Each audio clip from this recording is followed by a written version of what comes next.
Happy to speak with you and share my thoughts, but I want to give a shameless cheap plug, and I also want to hear your thoughts. There's a flyer in the back. On Tuesday and Wednesday night this coming week, we're going to be having some focus groups. I want to talk with some parents and hear your thoughts on education. So please pick that up, share it with others. We'd love to have you come and share your thoughts with me, because you get to sit and listen to me do that right now. So thank you so much to the Urban Summit and to St. Mark's for having us here. And what I want to do first is kind of present a hypothetical of two schools. Imagine two schools in the same city that serve basically the same types of kids. And at one school, about half the kids drop out before they graduate. And of the students that do graduate, the average ACT score is only 15. Now that's not even high enough to get you into most schools in Missouri. Now just down the road at another school, most of the students graduate. About 96% go on to graduate high school, and about 70% go to college. Now, of those two schools, which school does a better job of serving the public? Which school does a better job of serving your community by educating students, which is what we want and expect our schools to do? Now, I kind of lied to you a moment ago, and I said this is a hypothetical. This is real. These are two real schools in the same city in St. Louis. Now, one of them happens to be a district public high school. The second one happens to be a private middle school.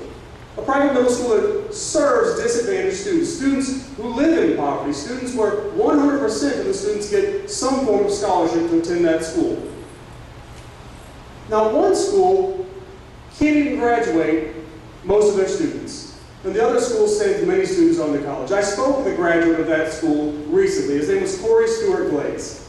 I wrote a paper about him. It's in the back as well. You can feel free to read that. Now, Corey Stewart Glaze was in the district in the district public schools. He was attending church at St. Matthew's in St. Louis, and they were starting a brand new private school that was going to meet above Big Mo's barbecue joint. So Corey took a chance. His parents, his grandparents enrolled him in this private school with about 20 other students. And that school put him on a path that he says a path to greatness. He went on to get a scholarship to a private high school, and he went on to graduate from Westminster College in Fulton, Missouri, which is a well-regarded private school. Now, Corey is back in St. Louis. He works for Coca-Cola, and he also works for that school. He helps them recruit students. Now, this brings me to really the heart of my question here today. When we talk about improving education, improving public education, what is public education? Is public education a district? Is it a specific school? I don't think so. I think public education is the idea that we want every single kid, whether they're black or white, whether they're rich or poor, we want every kid to get a great education. And the school that does that best, I think, is the school that best serves the public. And we want our students to go to those types of schools, whether they're a district-run school, a charter school, or a private school. So, over time, though, I imagine if I asked you what is public education, most of you would say, well, public education means we elect our school boards. Public education means the school accepts every single student. But the truth is, that's not public education, that's a system. And we have systems in Missouri that are public schools that don't fit that definition. The St. Louis School District isn't governed by an elected board right now. They're governed by an appointed board that wasn't elected by the people, but it's still public schools. And not every school in St. Louis or Kansas City serves every student. We have what are called magnet schools. Magnet schools have selective admission, so I'm sorry, if you don't score high enough, you can't get into the school. But those schools still serve the public. They serve a certain population, and they give those kids a great education. But they're still public schools. So we think about what is public education.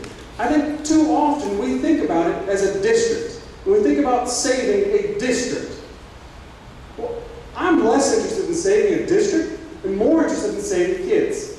Giving kids an opportunity to attend a great school. So how do we do that? In St. Louis, we have a problem, as the senator was pointing out, with the school transfer issue. And this was an idea that said, you know what? We don't want kids to be trapped in failing schools. We want those kids to have an option to leave and go someplace else, to a better school. And so I think that the idea behind it was good. Now, the implementation of it maybe hasn't been so good. So you have these unaccredited districts are going to lose a lot of students, and many of them might have to pay more tuition to the receiving schools than they actually get themselves, which could bankrupt the district. That's a problem. Then you have these mostly white suburban districts who are concerned about the students that are coming in. They have lots of questions about whether or not their property rights are being violated because they're taking in students who don't live in their district. They have all kinds of questions and concerns. Then you have parents who are concerned because the way it's been handled in St. Louis is the unaccredited districts are planning to bus students to one school 20 miles away. Parents are concerned about the limit that puts on their options. What if their students bus 20 miles away and get sick and they can't go pick them up? So there are lots of questions and concerns about the way this is being implemented. So what I suggest, one thing that helps us to move to that idea of public education, that every kid deserves a quality education, is to expand our idea of what we think about, to redefine what we consider public education. And any school that gives a kid a great education, in my mind, is considered a great public school.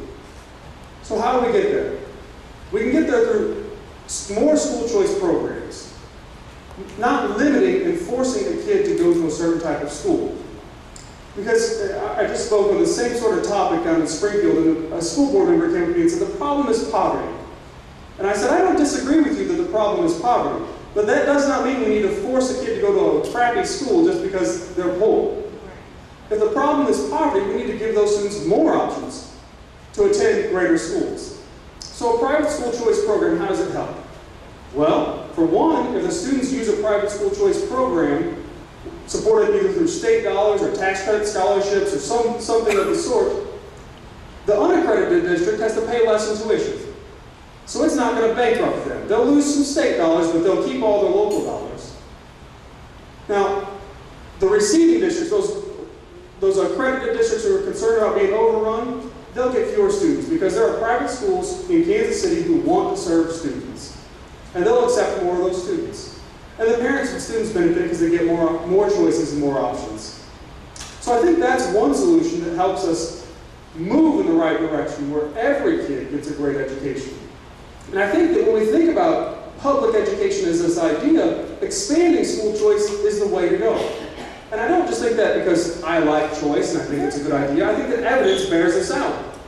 Now, in social science research, the best type of evaluation you can do is called a random assignment study. So basically what that is we have more people apply to a school than can actually get in. And we do a lottery, and half get in and half don't get in. And we see how the school impacts the students who got in and the students who didn't get in. There have been 12 of those studies on private school choice programs. 11 have shown that all or some of the students benefit from using a private school scholarship. And in that 12th one, the students were no different. Parents are oftentimes more satisfied when they have more choices and get to choose. The study in Washington, D.C. on the Opportunity Scholarship Program showed that the students who used the scholarship were much more likely to graduate from high school. 20 percentage points. So the graduation rate went from somewhere around 70% to somewhere around 90% for students who used the school choice program. Now, many people are concerned, well, if we have more choices, the students will be left behind. I say we're already leaving students behind. We have students already trapped in failing schools that feel like they don't have options, they can't get out. Now, luckily, when we give people more choice, those schools, those failing schools, they typically, not always, but typically start to improve. Now, if you look at the news in St. Louis and look at the school transfer stuff, you look at Normandy and Riverview Gardens, you look at what their administrators are saying and what they're planning to do, they're planning to make changes. Why are they making changes? Because they're afraid to lose students. They want the students to stay in their schools, and so they're changing things and trying to improve and serve parents better. And so when schools face that competition of students leaving, they oftentimes change what they're doing and try to do a better job. And so the studies typically show that those schools that are facing competition improve slightly. Now, this is not a cure-all. I don't think there's any one of us can give you a cure-all that's going to solve all the problems we have in St. Louis or Kansas City or the rest of the state. But I agree with the Reverend here that we need local schools. The curriculum is determined locally, and I think the best way to do that is by giving people choice, allowing them to choose a school that's going to meet their needs, and we'll see the schools that are serving the public, that are serving the local communities thrive and survive. And I think that's really the pathway to better educational outcomes for students in Kansas City and the rest of the state. Thank you. CMG wants you to always remember, the victory we call success goes to the best prepared. When you invest in your community, you are really just investing in yourself. Thanks.